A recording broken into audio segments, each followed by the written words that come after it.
the main thing was that I wanted music not to feel like it was being imposed upon the player, but that it felt like it was just emanating from the world, and it really matched the tone and color of what the artist had done with the levels. Normally, when I'm writing a piece of music, I like to start with some kind of like a text file or just a brainstorming ideas that don't even have to be musical ideas. They can just be like, I think I wrote down the color blue was important to the sound of the pikes.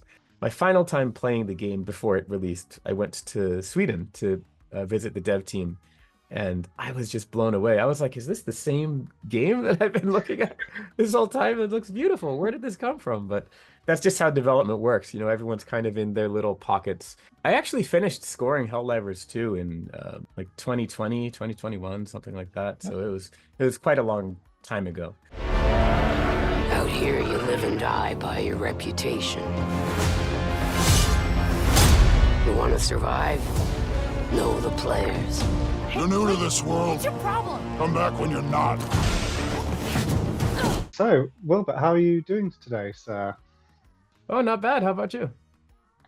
Yeah, all good, thank you. I always kind of like to start at the beginning or kind of at an early point that makes sense. I was wondering, what were like the origins of your relationship with Star Wars as like a fan? Have you got like some early memories?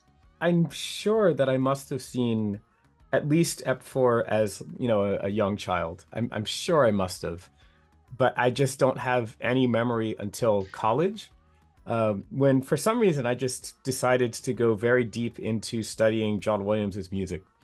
And I remember all throughout college, what I would do is I would watch all three, well, at the time, I want to say, yeah, all three films. Because I think by the time that the prequels, I forget exactly how the timeline worked. But anyway, I would watch through the films and play through the soundtracks, and then try to play along on the piano to sort of understand how the harmonies were working. I did a lot of transcription, just taking down by ear and writing out notation for what I thought the orchestration was. I didn't have access to the scores back then. I'm not even sure that they published them at that point. But it was my way of sort of starting to understand the John Williams orchestration style and harmony style, which I had just gotten really into, both for Star Wars and Indiana Jones. And we can fast forward, and now it's 2008, and I was applying to LucasArts to be a music editor and music assistant. And I remember distinctly that our audio director asked me in the interview, he's like, so you're a big Star Wars fan? You like Star Wars, And I told him straight, I was just honest. I was like, I kind of like Indiana Jones a lot more at the time. But I did reassure him that by now I'd gone through that process and I have kind of an encyclopedic knowledge of Star Wars music, or at least everything that was available at the time. And then working at LucasArts is when I really just understood Star Wars.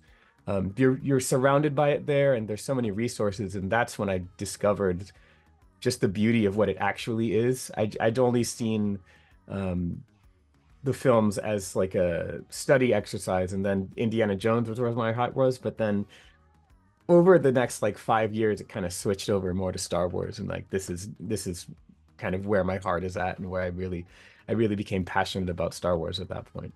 And yeah, I was looking back through your back catalogue, and yeah, am I right in saying that the Old Republic was one of the first things you worked on there? Yeah, well, I worked on the first Force Unleashed game initially, but as a music editor and music assistant. So that was doing things like preparing files for in-game use and managing the implementation from a technical perspective. And then for cutscenes, oftentimes we would have music from the films, John Williams's original scores, that we would edit into the cutscene. So I did a lot of that on Force Unleashed, and on the Lego Star Wars games, and on a few titles for Chrome Studios, which are mostly Clone Wars related. As the story goes, they were working on the Old Republic almost the entire time in some capacity, because this game took a very long time to develop. It was a huge undertaking. And I remember overhearing our boss and the music supervisor talking about how, we have to record this earlier for budget regions. we need another composer for this. How are we going to get all this music done? And I'm just sitting there, yeah, I'm just sitting there thinking, hey, man, you're already paying me. So, so that very night, and no exaggeration, just that exact night, I went home and wrote a demo piece and brought it in the next morning, kind of forced the music supervisor to listen to it basically with the message of, hey, I'm right here, and if you need it, I'm available. And it worked. I ended up writing almost an hour of music for the Old Republic. It was my first time recording with a live orchestra and a live choir in a professional capacity. And yeah, it was such a great experience. It's how I met Gordy Hab, who's an astonishingly brilliant composer. And I learned so much from just attending his sessions on the Old Republic and Connect Star Wars. And as well as Mark Grisky, who wrote our scores for The Force Unleashed 1 and 2, KOTOR 2, and he was our lead composer on The Old Republic. Incredibly generous with knowledge, and I learned so much from just the way that he works with orchestra and orchestration and percussion. And he just has such a great attitude towards music making that was really influential in how I like to work. When you sit down like that, like I've got to write some Star Wars music today, what are the things you have to do? What are the things you can't do? Are there like rules about it? Like what is and isn't a Star Wars kind of sound? I don't think there's any rules about what you can't do. It's very difficult to find anything in the now 9 films that John Williams has done in the Star Wars universe. It's very difficult to find anything that he hasn't done with an orchestra. And he's constantly reinventing himself too. So it's not like there's just one sound. So it's more about just making sure that every once in a while you have certain, I just call them Star Wars spices, just little things you can do here and there, maybe harmonically, maybe rhythmically, to just make sure that it connects in some way to John Williams's goals for the sound of the franchise. I think the biggest one might be rhythm. He loves interesting syncopations, even in places where you might not expect them. Rhythm is always pushing the music forward. It doesn't have a static rhythm. And just making sure that you give every instrumentalist something fun to do. I mean, John Williams has such a great respect for the orchestras that he works with, and he understands that these are people who have spent their entire lives playing the orchestral canon. And so he gives them music that is often challenging, but it respects the fact that these are basically the best orchestral tutti players in the world that he's working with the London Symphony or whichever orchestra that he's hired for the scores. So keeping that in mind as well, and making sure that every part from the piccolo down to the second bassoon and double basses is as interesting as you can possibly get it. Bringing it kind of up to the closer to the present day, to Star Wars Outlaws, I was wondering, how did you come to be involved in that one? Was it like what's the process of kind of getting attached to the project? Sorry, my cat's running around. And yeah, I guess what was the brief? Because I'd say, like, to my kind of by no means expert ear, it sounds like you're doing quite a lot of different things. So it's a far cry from, like I say, back in the day, taking the movie music and just kind of putting it on. Like, it's a very, very different soundscape on this one. Very different, yeah. So I was involved starting late in 2021, I think. They reached out to me and asked me to do a demo for the game, and they provided some footage as well as a description of the main character. And immediately I thought, well, if this is going to be an open world game, there's really no way that we can get away with just having only the John Williams sound. And the more I sort of read up on it and saw the footage, I realized stealth was going to be a huge part of this title. And I mean, yes, there are some moments in, I think, episode 2 or 3, where Anakin is sneaking around Tatooine and the camp and eventually just ends up killing everyone. So there are some little moments of stealth, but it really needed an expansion of that sound. Furthermore, I was personally kind of done with doing just the standard orchestral Star Wars sound. I had finished Star Wars Vader Immortal earlier, and that was an incredible experience, and I loved working on it. It was actually really fun to write in that style. But I felt like, well, I mean, if this is going to be something that I'm going to spend 3 years working on, I wouldn't necessarily be happy just doing an orchestral sound. So I kind of talked to them about that in the initial meeting we had before I wrote the demo. And I said, just so you know, I'm not really going to be interested in that. And they were incredibly encouraging. They said, perfect. That is exactly, we don't want to just have standard sound. We want to have a specific sound for Outlaws. We want to have something that's identifiable to the point where you can listen to any piece from the soundtrack and immediately know what game it's from. So I kind of irreverently challenged them on this. And in my demo piece, which ended up being the first track on the album, K-Vest the Outlaw, which we consider the main theme of the game. It starts off with a piece of musical sound design. It's that sound where it starts off with like a gun cocking, but then that second part of the sound is actually two large coins colliding in midair, and then I kind of reverb it out to just sort of give that psychoacoustic idea of the main character is like she uses a gun and she's in it for the money. And so it just kind of develops from there. Right afterwards, it has this trap influenced bass, synth bass pattern, this riff that goes along. And then eventually it develops into a violin melody, but it's an electric violin, not a standard orchestral violin.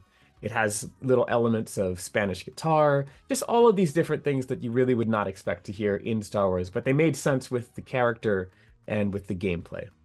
And finally, it eventually develops into a rousing kind of orchestration that could kind of work for a Star Wars vibe. And it had some of those aforementioned, the spices of Star Wars thrown in, just to make sure that it connected to the Star Wars universe and had a sense of adventure. And then it develops from there. But that was sort of my take on it. I didn't necessarily, again, want to tiptoe into this world of having something separate from the John Williams sound, but I wanted to be very much my own sound that also just happens to sound like it really fits into Star Wars. I mean, one thing that I imagine was fun is getting to do music for Tatooine as well, because obviously you have various planets in the game, and I imagine a lot of thought goes into what's the sound on this planet, what's the sound on that planet. Yeah. When you know, okay, the game's going to do a big Tatooine segment, and like I say, it's a big open world thing as well, so there's lots of different players could spend loads of time there. What was your approach to that challenge in particular? Yeah, that was an interesting one. I think I had already scored the planet Toshara, and of course the intro planet Cantonica, and so Tatooine came up. And originally, actually, I think I wanted John Everest to do that one. I think either John or Kazuma, I forget which, but I stole it right back because I could sense that there was some confusion and disagreement within the Lucasfilm side about how different should it be from the films. And the conclusion I got was that, well, I can see there's a little bit of maybe a little bit more conservatism needed to be done. And so I sort of took it upon myself to like, okay, I'll jump on this particular grenade since I'd already written music for Tatooine, maybe in 4 other games at that point. And, how can I find a way to make it sound very Star Wars, very classic Episode 4, A New Hope Star Wars, but still have these new elements that we were trying to do. And yeah, so my approach was I found this sort of sound that is evocative of when you first get to Tatooine and you see R2 and C-3PO kind of walking around, and it's that second half of Rite of Spring kind of harmony that's going on with the orchestra. But I also added double bass solo to it, playing very high in the register, in order to get this melodic treatment to it that Tatooine didn't necessarily have before, aside from obviously the Force theme. And on top of that, once you get to Mos Eisley, now instead of real double bass solo, I actually use my own bass guitar, but I play it with a double bass bow to get this very scratchy sound that I then slide quite a bit for its main motif. I took the sound of when they return to Tatooine. I think it's in it has to be in II, Attack of the Clones. Right at the start of that, there's this very cool, very brief, but it's a very cool moment written in 5/8 time signature. And I think that John Williams used some sort of a hammered dulcimer type sound. It might have actually been a synth, but it was just a really cool moment. And that was sort of the basis of my music for Mos Eisley, that then I, of course, expanded on and made it feel like you're entirely in this world of um, world instruments that are outside of the orchestra, the Western classical orchestra, but of course supplanted with the orchestra to make that connection to the A New Hope style of Star Wars. And obviously, we can't talk Mos Eisley without mentioning the cantina. I understand that was Cody Matthew Johnson, am I right? That worked on that. Do you guys have to kind of collaborate and make sure that the diegetic matches up with the non-diegetic kind of thing? Funny enough, no. The way that I manage the way that I manage is that if you never hear from me after our first meetings, it means you're doing something really well. And that's how working with Cody worked out. I very rarely had to do much of any supervision with him. He just talked directly with Ubisoft and a little bit with Lucasfilm. And I had complete confidence. The only thing I really ever told him was make sure you have fun and try your best to write something that's different from the sound that we're going for with the non-diegetic music. Usually that means focusing on solos, which he did beautifully. I mean, he hired like half of Los Angeles to play solos on his side of the score, but I think it sounds absolutely fantastic. And so yeah, I'm very, very happy with how that turned out. How do you collaborate with the developers to be like, okay, this is the music that I want to play in these kind of scenarios? And then kind of how many people then work on it to record it all, and then how does it kind of end up in the right place, if that makes any sense? I think maybe a best way to explain this would be to start talking about the factions. So they exist in the open world, which means that you can continue along different open world settlements or wherever, or pike strongholds. And as soon as you go there, you're kind of in danger because they might shoot you on sight, depending on your reputation with the syndicates and whatnot. And so we needed a music system that has several different musical states that are based on the danger of what you're currently in. So at the highest level, it's high intensity combat. You are currently engaged in combat and very difficult enemies are targeting you, and a lot of them. But then it kind of like goes from high intensity, mid intensity, low intensity, where it's just like one or two grunts attacking you. And then beyond that, maybe they have previously engaged you in battle, but they don't exactly know where you are anymore because there's this stealth element and you can go back into stealth. So there's that hiding state. And then beyond that, they've maybe given up or they just haven't spotted you yet. So there's 3 intensity levels where we call it combat ready, where a fight could come at any time, but we don't know exactly when. And so there's these 3 states that are, again, based on the difficulty of enemies. So we developed that system, I think, with the Pike Syndicate faction as the sort of guinea pig of making sure, like, oh, if we can make it work with this, then it'll work for all the other factions.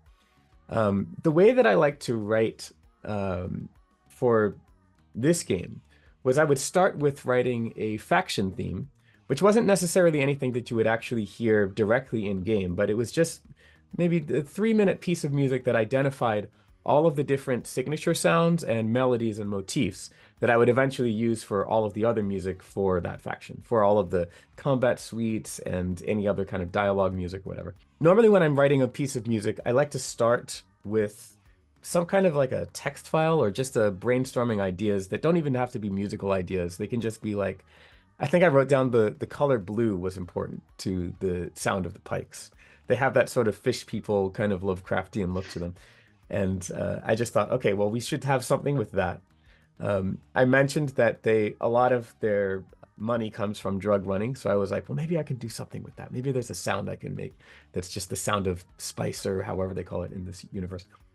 But it's just text. And eventually I'll then go on to making paper sketches. So just notated on paper, just little sketches and just ideas that are the general gist of how the piece is going to go.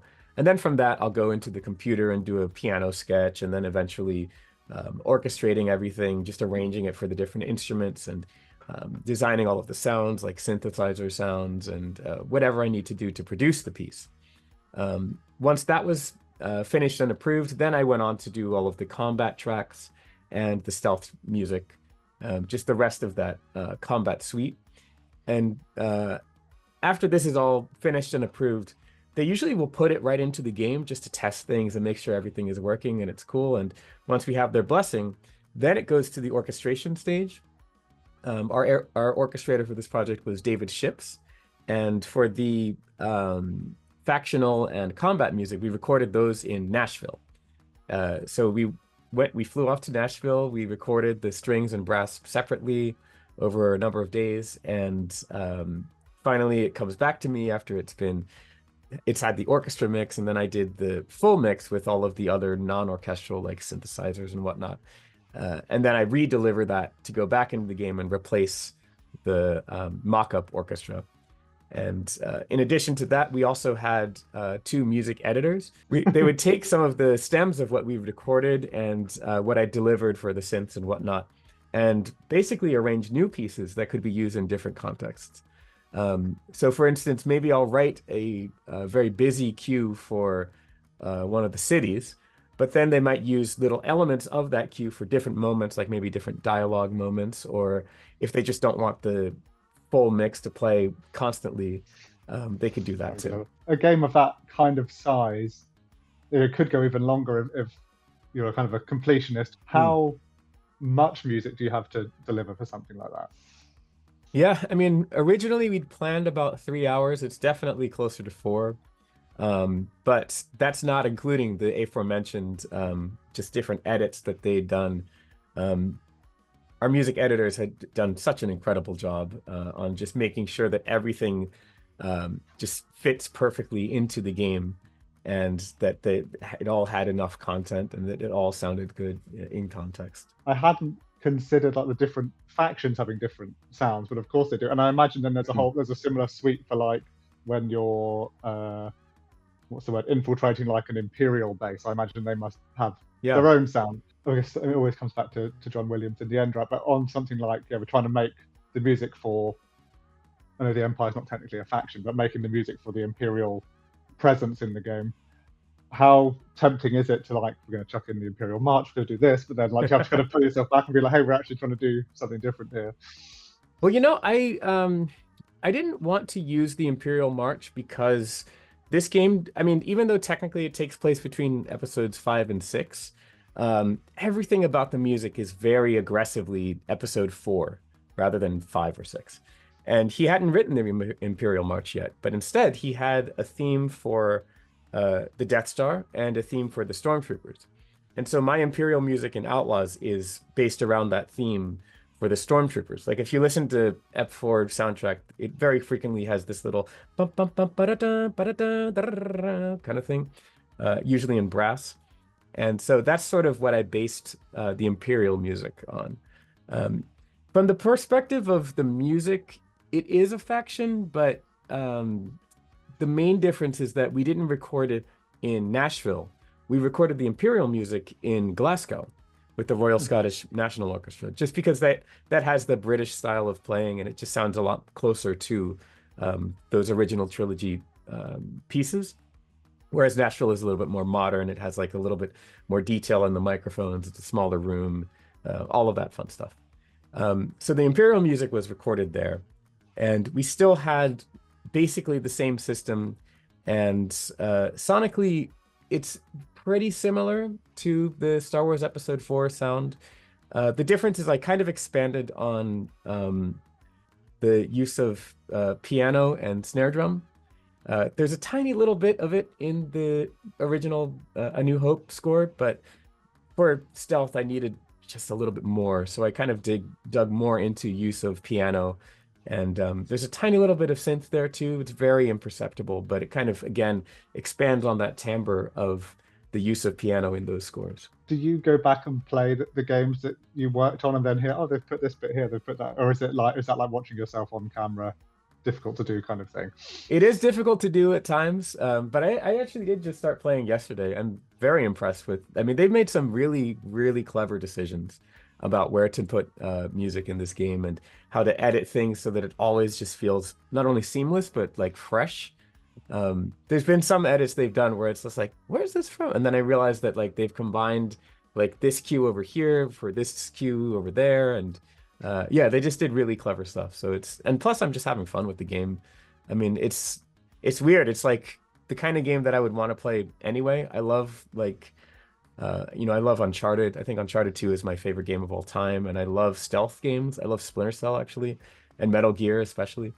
So it's sort of combining all of those things that I would have wanted to play anyway. It's almost a shame that I worked on it because I know what happens. And so that kind of sucks because I know exactly what happens, but so the story is no surprise, but I am enjoying the acting, like seeing it all in the final form without, unlit textures and characters who don't have their hair yet or things like that. So it is a lot of fun to check it out for sure. It gets crazier as the technology improves because I think if it were like, let's say PlayStation 3 era, before we had a lot of the new tech features like PBR or especially ray tracing, then I mean, yeah, you would have untextured stuff that you're working to, but it's still basically you could kind of get the gist of it. But now, I mean, if you work on a game that uses ray tracing, things just look crazy when they're in development. It's just like, what am I looking at here? But eventually, of course, the tech wizards who have much bigger brains and wallets than I do, they sort things out, and I mean, it's a beautiful game. What the public sees absolutely beautiful. It just like from my perspective, it just very gradually got to that point, and it was maybe my final time playing the game before it released. I went to Sweden to visit the dev team, and I was just blown away. I was like, is this the same game that I've been looking at this whole time? It looks beautiful. Where did this come from? But that's just how development works. Everyone's kind of in their little pockets, and it all just kind of comes together at the end, and you see the final product. Nice. It does have those particularly like beautiful vista moments. I think Yeah. I think every planet has one. It's like on Tashara, you get to like the top of something, and then you kind of look out over the planet, and then you have one on Tatooine. I can think of one where you first see Jabba's palace. You're kind of like on a ridge, and you kind of see it there in the distance. Do they say to you for those moments like we need like a big swelling something for when we get to this point where people are, we assume, going to just look over the edge for 30 seconds? When I was writing the open world music, I kind of assumed that we would have something like that. Because I did see concept art and sort of preview renders. Sometimes they would capture video of them just kind of turning the clipping off and just flying through. And even though like, yeah, maybe the materials aren't finished or the lighting or whatever, you could still see the composition of how they've put together the open world. And it was already gorgeous. I mean, it already was kind of breathtaking, especially some of the planets like Toshara, where they were like, we desperately want this to be one of the most beautiful things that players have ever seen. And I think that's the planet that they invented too. So it was a very unique kind of beauty that they got with that. And so as a result, my direction for the open world music was to have this kind of reverence to the art style. It wasn't very busy, but it has this sort of slow kind of grandeur to it. In fact, the Toshara theme, if you even want to call it a theme, but the melodic motif, it's just 5 half notes that just rise. It's a very slow, very deliberate kind of sound that just allows the sound design to kind of take over, and the music is just there to support. The main thing was that I wanted music not to feel like it was being imposed upon the player, but that it felt like it was just emanating from the world, and it really matched the tone and color of what the artist had done with the levels. I was wondering how different was it working on this to working on another big sci-fi game of this year, Helldivers 2? Oh. They were much more different than you would think. I actually finished scoring Helldivers 2 in like 2020, 2021, something like that. So it was quite a long time ago. The interesting thing is that both of them do have franchise expectations to some degree. Johan Lindgren had written a beautiful melody for Helldivers 1 as like the main theme that was this very patriotic kind of anthem. Initially, for my demo for Helldivers 2, actually, I just took that melody and then just did a more Hollywood kind of rendition of it. But eventually, Sony thought that we should just have a brand new, fresh take on it. So that's why I wrote the main theme that we hear now. But it still kind of has that same spirit that the first Helldivers has, where it's this kind of I mean, there's a certain film in the 90s. I'm not sure if they want me to mention it, but everyone knows what I'm talking about. And it has that sort of faux jingoistic satire to it. I think the difference with Helldivers 2 was that, and this is partially because the camera is pulled in and it's more realistic, and the visuals are much more photorealistic, but also because of just how I think as a composer. I didn't score it as satire. I scored it as like, I want you to listen to this piece of music, or to all of this music really, and feel like you are a part of something bigger than yourself. I wanted it to feel like a real love for your country, or in this case, planet Super Earth, rather than like a satirical, over the top kind of satire. So it does have moments of very raw emotion, especially in the main theme, in the second half of the main theme where it gets quieter and we have the violin melody. Interestingly enough, the same player that does the main theme of Star Wars Outlaws, it's Mateus Souza. Brilliant, brilliant player. I think they're both electric violin. He has a 7-string electric violin that he plays, but probably a different instrument because, again, this is like 5 years ago. But yeah, I had a phenomenally fun time working on both games. I mean, Helldivers was a different kind of, it was such a different kind of sound. I mean, it was very aggressive, very testosterone, adrenaline kind of sound, whereas Outlaws, they encouraged me to embrace a sort of thoughtful style of harmony and very heartfelt, but just in a more adventurous kind of a way. It's a very positive feeling exploring the world in Outlaws, whereas in Helldivers, it's literally called Helldivers for a reason, and it dips more into like the horror movie sound, atonality, and this kind of aggression